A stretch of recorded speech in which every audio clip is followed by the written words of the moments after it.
નમસ્કાર મિત્રો, દેશ અને દુનિયાના સુપરફાસ્ટ સમાચારમાં તમારું સ્વાગત છે।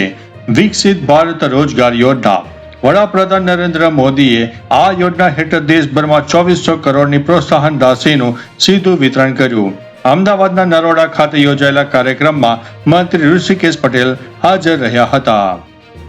અન્ય મહત્વના સમાચારની વાત કરીએ તો ગુજરાતમાં પ્રી મોન્સૂન અને વરસાદ। અમદાવાદ સહિત રાજ્યના અનેક જિલ્લામાં મેઘરાજાની એન્ટ્રી થઈ ગઈ છે। અસહ્ય ગરમી બાદ વરસાદ વરસતા વાતાવરણમાં ઠંડક પ્રસરી ગઈ છે। અન્ય મહત્વના સમાચારની વાત કરીએ તો નીટ રી એક્ઝામ માટે રેલવેની ખાસ વ્યવસ્થા।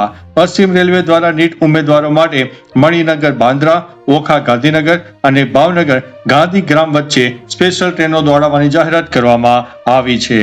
અન્ય મહત્વના સમાચારની વાત કરીએ તો ઉત્તર ગુજરાતના 300 તળાવો નર્મદાના પાણીથી ભરાશે। સુજલામ સુફલામ યોજના હેઠળ નર્મદા પાઇપલાઇનથી 7 કિલોમીટરના દાયરામાં આવતા આશરે 300 થી વધુ તળાવોને પાણીથી ભરવા સરકારે આદેશ આપ્યા છે। અન્ય મહત્વના સમાચારની વાત કરીએ તો ઉદ્યોગો માટે નવી પ્રોત્સાહન નીતિ। ગુજરાત સરકાર નવી ઔદ્યોગિક નીતિ હેઠળ વિવિધ ક્ષેત્રોમાં 15 થી 45% સુધી ઇન્સેન્ટિવ આપીને નવા રોકાણો અને રોજગારી આકર્ષશે।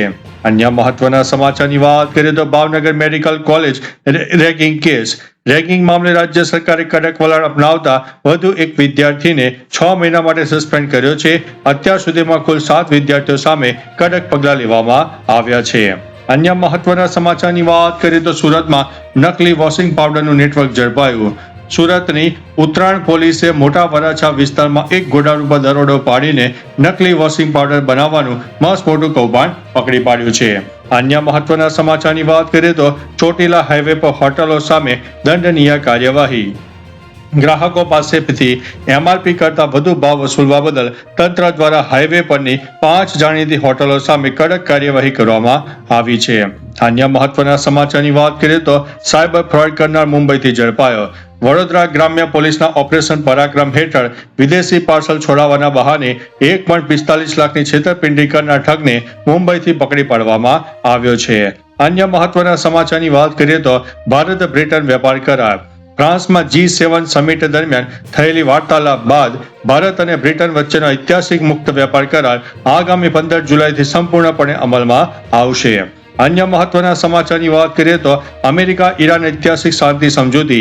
અમેરિકા અને ઈરાન વચ્ચે 14 મુદ્દાના કરાર પર હસ્તાક્ષરની પ્રક્રિયા શરૂ થઈ ગઈ છે।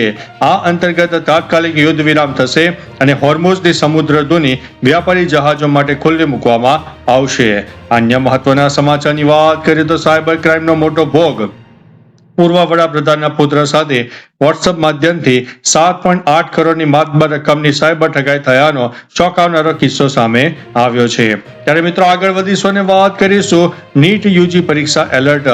રી એક્ઝામ આપનારા ઉમેદવારો માટે કડક સૂચના જાહેર કરાઈ છે કે જૂના એડમિટ કાર્ડ સાથે પરીક્ષા કેન્દ્રમાં પ્રવેશ મળશે નહીં। ત્યારે આગળ વધીશું અને વાત કરીશું શુભમન ગિલનો નવો રેકોર્ડ। અફઘાનિસ્તાન સામેની બીજી વનડે મેચમાં કેપ્ટન તરીકે શુભમન ગિલ પહેલીવાર 150 રનનો આંકડો પાર કરી ગયા છે।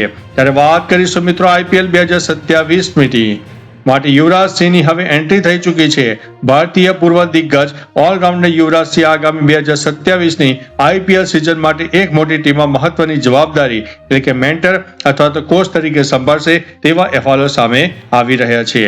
તો ચાલો મિત્રો ફરીથી દેશ અને દુનિયાના સુપરફાસ્ટ સમાચાર લઈને મળતા રહીશું। ત્યાં સુધી અમને રજા આપશો। નમસ્તે।